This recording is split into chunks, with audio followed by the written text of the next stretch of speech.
தமிழா சேனலை சப்ஸ்கிரைப் செய்து ஆதரவளியுங்கள்.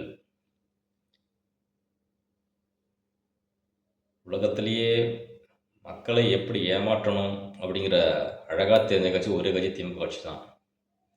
மக்களை ஏமாற்றணும், இலவசம் கொடுக்கணும். அந்த இலவசம் எப்போது கொடுக்கணும் பார்த்தீங்கன்னா, தேர்தல்கள் நெருங்குறப்போ கொடுக்கணும். அதுக்கு முன்னதாக கொடுத்தால் மக்கள் மறந்து விடுவார்கள் என்பதை கரெக்டாக தெரிந்து வைத்திருக்கார்கள். இந்த மக்கள் நம்ம ஆட்சி செய்கிற நடைமுறைகளை சரியாக தப்பாக சிந்தித்து வாக்களிக்க மாட்டார்கள். அந்த நேரத்தில் நமக்கு தீனிக்கு ஏதாச்சும் போட்டு விட்டாங்க வாக்களித்து விடுவார்கள் என்ற மனநிலை தான் மக்களை உருவாக்கி இருக்கிறார்கள். அதை ஆட்சியில் தொடர்ந்து செய்ய விடுவார்கள். அந்த வகையில் தான் நம்ம மக்களை, படிக்காத மக்களை, ஏழை பாமர மக்களை ஈஸியாக ஏமாறுகிறது அரசாங்கம் தான் ஆசிரியர்களை ஏமாற்றிக் கொண்டிருக்கிறது. கடந்த சில நாட்கள் முன்பாக அரசு பணியாளர்கள்லாம் அவங்களுக்கு பணி நிரந்தரம் வேணும், இல்லை ஓய்வூதியம் வேணும்னு சொல்லிட்டு பாமக சீமான் தலைமையில் இல்லை அரசு ஊழியர்கள் சம்பந்தமாக ஒரு கூட்டம் நடைபெற்று அவங்களுடைய கண்டனத்தை போட்டு தெரிவித்திருந்தாங்க. அங்கே சீமான் அவங்களோட பிரச்சனை என்ன, ஓய்வூதியம் என்ன, இந்த ஆட்சி மாறி மாறி ஆட்சி வருகிறார்கள், வரும்போது இவர்கள் ஒரு உரை சொல்லுவதும், ஆனால் ஆட்சி நிரந்தரம் செய்வதில்லை, அவங்களுக்கு தேவைகளை பூர்த்தி செய்வதில்லை, எப்படி பேசிக்கொண்டிருந்தார்கள். அப்போது சொன்னார்கள் அவர்கள், இந்த போராட்டத்துக்கு பிறகு 10 லட்சம் பேர் அரசு ஊழியர் இருக்கிறாங்க, உங்களை வாக்கு கண்டிப்பாக தேவைப்படும், கூட்டு அழைப்பார்கள் அப்படி சொன்னாங்க.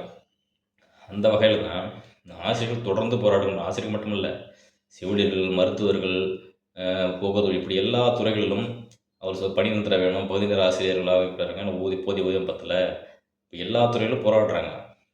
அப்போ போராடும்போது என்ன பண்ணுறாங்கனாக்க, அவர் குறிப்பிட்ட சந்த நபர்கள் மட்டும் அழைத்து அவரோட பேசி அவர் கவனித்து ஆட்சி தலைவர் அவர்கள் முக ஸ்டாலின் அவர்கள் நிறைவேற்றிவிட்டார் என்பது ஒரு பிம்பத்தை கட்டமைக்கிறார்கள்.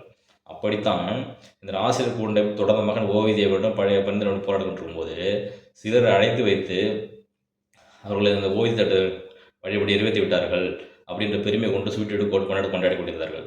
ஆனால் பிறகு பார்த்தீங்கன்னா, எங்களுக்கு அது ஒட்டுமொத்த 10 லட்சம் பேர் ஆசிரியர் போராடுகின்ற ஒட்டுமொத்த குரலாக இருக்க வேண்டும். ஆனால் ஒரு சிலர் அழைத்து வைத்து கவனித்து நன்மை செய்தது போல ஒரு காட்டிக் கொடுக்கிற திமுக அரசு என்று பார்த்தீங்கன்னாக்க, பல லட்சம் ஆசிரியர்கள் போராடி கொண்டிருக்கிறார்கள். எங்களை ஏமாற்றுகிறது, பழைய ஊதியத்தை வேணும், இந்த டேப்ஸுங்கிறது ஏமாற்று வேலை அப்படிங்கிறத சொல்லிட்டு அதை போராடி கொண்டிருக்கிறாங்க. எப்படி இலகுவாக இந்த படித்த ஆசிரியர்களே, ஏன்னா நீங்கள் அரசு துறையில் படித்திருக்கீங்க, என்ன பிரயோஜனம்? வருடம் உங்களுக்கு இப்போ தான் சொல்கிறார்கள், நீங்கள் வாக்களிக்கிறீங்களே, படித்தவர்களுக்கும் படிக்கிறவர்கள் என்ன மாற்றம் இருக்கிறது? உங்களையும் எளிதாக ஏமாற்றி விடுகிறார்கள். அப்போது நீங்கள் கற்றதே பயனும் இல்லை. நீங்கள் சுயநல தேவைக்காக தானே ஒரு ஆட்சியில் அடிப்படைத்து கொண்டிருக்கிறீர்கள். மாற்றி நல்ல ஒரு அரசியலை உருவாக்குவதை நீங்களும் முன்னெடுக்காதது தான் நீங்கள் அதே தவறுகளை ஆட்சியாளர் செய்து கொண்டிருக்கிறார்கள். நீங்கள் உணர வேண்டும். இப்போ சென்சார் போர்டுக்கு ஐயா இடி ஐடி இப்போ வருமானத்துறை எல்லாம் இப்போ மோடி கண்ட்ரோல், பிஜேபி கண்ட்ரோலில் போயிட்டுன்னு ஐயா ஸ்டாலின் அவர்கள் கண்டனம் வருத்திருக்காங்க. இதுக்கு விஜய் அவர்களுடைய ஜனநாயக படம் வராததுக்கு பின்னெடுத்துகள் இருக்குதுன்னு சொல்லிட்டு கொடுக்குறாங்க. அதான் சீமான் அவர்கள் எழுதுகிறார், இந்த படத்துக்கு அவ்வளோ அதிகம் கொடுக்குதுங்க, ஏன் கொடுக்குறீங்க? பகுதி நேர ஆசிரியர்கள் செவிலியர்கள் போராட கொண்டிருக்கிறாங்க, அவருக்கு குரல் கொடுக்காத நீங்கள் இதுக்கு குரல் கொடுக்குறீங்க, இது முக்கியமாக அது முக்கியமாக படம்ட்டு ஆனால் சீமான் அவர்கள் கேட்டுக்கிறார்கள்.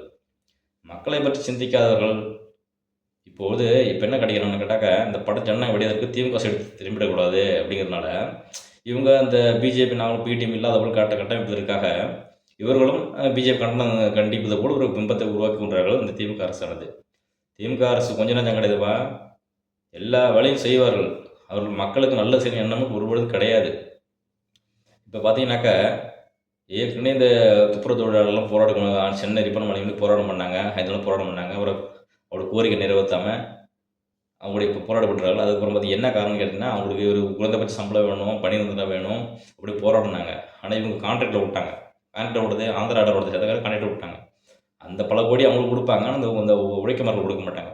அதை போக்குவரத்து என்ன செஞ்சாங்கன்னு பார்த்தீங்கன்னாக்க, அவருக்கு மதிய உணவு, அவங்க பதவி நிரந்தர வேலையோட நிரந்தர சம்பளம் என்று போராடி கொண்டிருக்கிறார்கள்.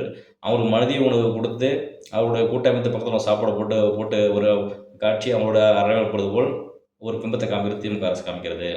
இதுதான் மிகப்பெரிய ஏமாற்று வேலை. மறுபடியும் தொடர்ந்து போராட தான் இருக்கிறார்கள். அவருக்கு கோரிக்கை நிறைவேற்றவில்லை. அவர்கள் கூட்டு அருகில் உட்காந்து பொங்கல் விழாக்குன்னு சொல்லிட்டு அவர் கூட்டி அருகில் உட்காந்து தள்ளிட்டு போட்டு சாப்பிடுவது அவருக்கு ஏமாற்றுவதற்கு இல்லை. உண்மையிலேயே அவர் ஈக்குவாலிட்டி பார்த்தோன்னா, சீமான மாதிரி பக்கத்தில் நின்று போய் காட்டி பக்கத்தில் நின்று என்னுடைய சக உறவுகள், நான் கட்சி நடத்துகிறேன், எல்லா மக்கள் அப்படின்னு ஏற்றத்தாழ்வாக பாடுவார். உங்களுக்கு நடிக்கிறவர் கிடையாது அவர். ஏன்னா எளிய மக்களை வந்தவர், எளிய மக்களை பிரச்சனை உணர்ந்தவர். அதுதான் சீமான். உங்களுக்கு என்று மிராஸ்தார் மாரி ஒரு ரேஞ்சிலே இருந்துக்கிட்டு மக்கள் காசுலேயே வாழ்ந்துக்கிட்டு பல கோடி கொள்ளடிச்சு வாழ்ந்து விட்டு மக்களை கீழ்த்தரமாக வைத்துக் கொண்டிருக்கிற ஆட்சி அல்ல. தேர்தலில் மட்டும் குறுக்களை வைத்து நீங்கள் ஆட்சி செய்து கொண்டிருக்கிறீர்கள். இப்போ பார்த்தீங்கன்னாக்கா ஐயா மாசு இருக்கிறவங்கள மாவட்ட சுகாதார அமைச்சர் தமிழ்நாட்டில் பஞ்சாப் போகலையே கிடையாது, ஜீரோ ஒழித்து விட்டோம் என்று சொன்னார்கள். கடந்த முறை பார்த்தீங்கன்னா இந்த ரயிலில் போக்குவரத்து ரயிலில் பயணித்த வட மாநிலத்தில் ஒரு தாக்கி சம்பவம் கேள்விப்பட்டிருப்பீங்க. எல்லாம் பஞ்சாப் போதையில் இல்லாத நாகரம் ஜீரோ ஒழித்துவிட்டு சொன்னார்கள். தற்போது பார்த்தீங்கன்னா முக்கிய துறைப்பாக பகுதியில் சரணியாக பொண்ணு 1.2 கிலோ கஞ்சா போதை உள்ள கடத்திருக்கிறாங்க. அது யாருக்கிட்டே யாரும் இல்லை, மாசு அவங்களோட போட்டோ எடுத்திருக்காங்க. அந்த போட்டோ வெளியே இருக்கிறது.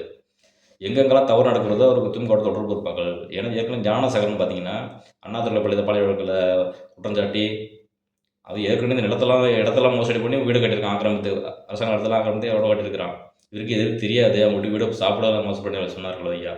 கடைசியில் பார்த்தீங்கன்னா அந்த குற்றவாளியும் சரியான ஆதரவு அனுப்பி விடுதலை உலக்கு வந்துச்சு. குற்றம் சாட்டப்பட்டவர்கள் குற்றம் செய்வது யாராக இருந்தாலும் திமுக இருக்கிறார்கள், அவர் காப்பாற்றப்படுகிற தைரியத்தில் தான் அவர் செய்கிறார்கள். இப்போ ஜீரோ இல்லாத புகையிலன்னு சொல்ல தமிழ்நாடு எப்படி இந்த பின்னணி வந்தது?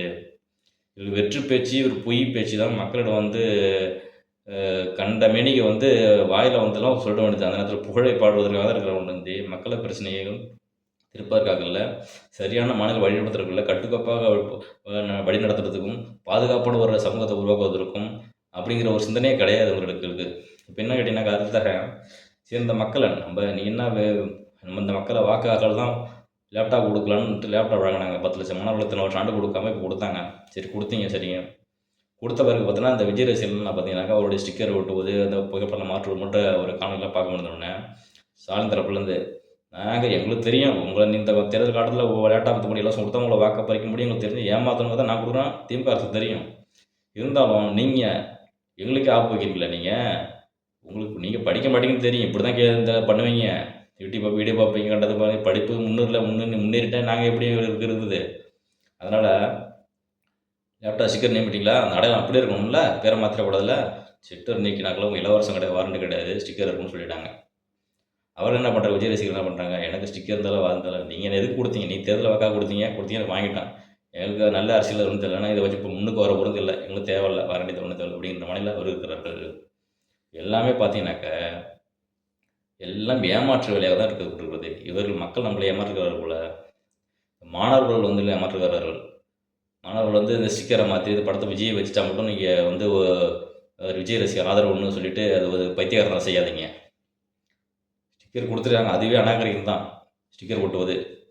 நார்வே நாட்டெலாம் பள்ளிக்கூடத்துலையும் பார்த்தீங்கன்னா சிறு பள்ளிக்கூடத்தில் டேப்லெட் கொடுக்குறாங்கன்னா 10ஆம் வகுப்பு மேலே பார்த்தீங்கன்னா லேப்டாப் கொடுக்குறாங்க. அந்த நாட்டில் அரசு முத்திரை மட்டும் தான் இருக்கும். அந்த ஆட்சியர்களோட இங்கே இருக்கிற கருணாநிதி ஸ்டாலின், உதயநிதி மு.க. ஸ்டாலின் அவர்களோ இந்தமாரி ஊர்களை புகைப்படம் பதிப்பதில்லை அப்படின்னு அங்கேயே சொல்கிறாங்க. அதுதான் விளம்பரமாக இருந்துச்சு. மக்களுக்கு தேவை அறிந்து அவளுக்கு வாழ்க்கை தரத்தை உயர்த்தணும், இந்த டெக்னாலஜி வளர்ந்து விட்டு தான் கொடுக்குறது நோக்கம் சரியாக இருக்கணும். அதுலேயும் விளம்பரத்தை எடுக்கின்ற மாடல் அரசு பல ஊரில் செலவழிக்கிறது. இப்போ என்ன பண்ணிட்டாங்க, இப்போ நீங்கள் லேப்டாப் அடிக்கிற ஸ்டிக்கரை எடுக்கிற, நாங்கள் அவ்வளோ கஷ்டப்பட்டு லேப்டாப் எடுத்து ஸ்டிக்கர் விட்டு விளம்பரம் தேடலான்னு பார்த்தாக்க நீங்கள் என்னடா என்னோட ஸ்டிக்கர் இருக்குல்ல அதுக்கும் ஸ்டிக்கர் விட்டு அன்றைக்கி வாரண்டி கிடையாதுன்னு ஆப்பு வைக்கிற அளவுக்கு அவங்க அறிக்கை விட்டாங்க. இந்த லேப்டாப்பு இப்போ இவர்கள் இப்போ கொடுத்து பெருமிதம் எடுக்கிற இந்த திமுக அரசு முன்னாடி ஜெயலலிதா அம்மார்கள்லாம் கொடுத்தாங்க. அப்போ அவர்கள் தான் லேப்டாப் கொடுத்துக்கிட்டு இருந்தாங்க. அந்த லேப்டாப் கொடுத்துக்கிட்டு இருந்த திட்டத்தை தானே ஏழை மக்கள் இலவசம் என்பதே மக்களை ஏமாற்றுவது தான், மக்களை கவர்றது தான். ஏன்னா அவங்களோட நோக்கம் சரி அந்த நேரத்தில் இவங்க கொள்ளடிக்கிறார்கள், இருந்தாலும் நல்லது செய்ய வேண்டும் சொல்ல நோக்கத்தில் ஏழை எளிய மக்கள் ஒரு 8,000 கொடுத்து லேப்டாப் வாங்க முடியாது. சரி இப்போ உயர்த்தப்பட்ட மக்களோ வசதிப்படுத்த மக்களோ பார்க்க முடியுது, படிக்க முடிகிறது, பயன்படுத்த முடிகிறது. சரி ஏழை எளிய மக்களும் ஒரு நோக்கத்தில் வாங்கி கொடுத்தாங்க.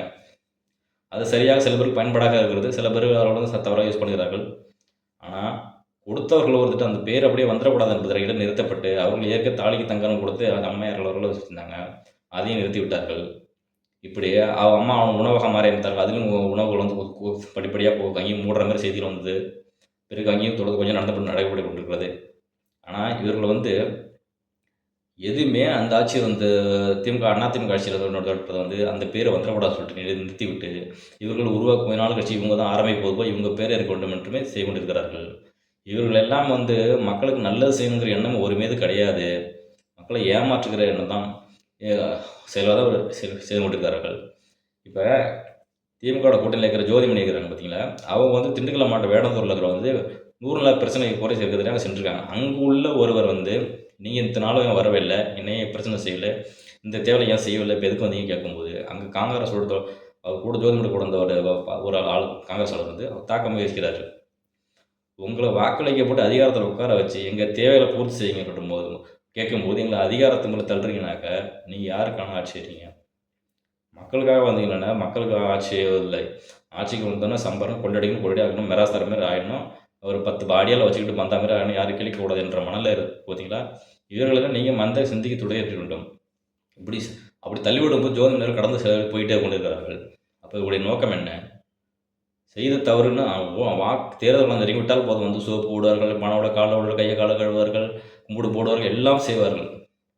மக்கள் நீங்கள் விழிக்கவில்லை என்று சொன்னால் அவர்கள் வாழ்வதும் உங்களை ஏமாற்றிக் கொண்டு தான் இருப்பார்கள். திமுகவை தில்லாடங்கடி நீ புரிந்து கொள்ள வேண்டும். நன்றி, வணக்கம்.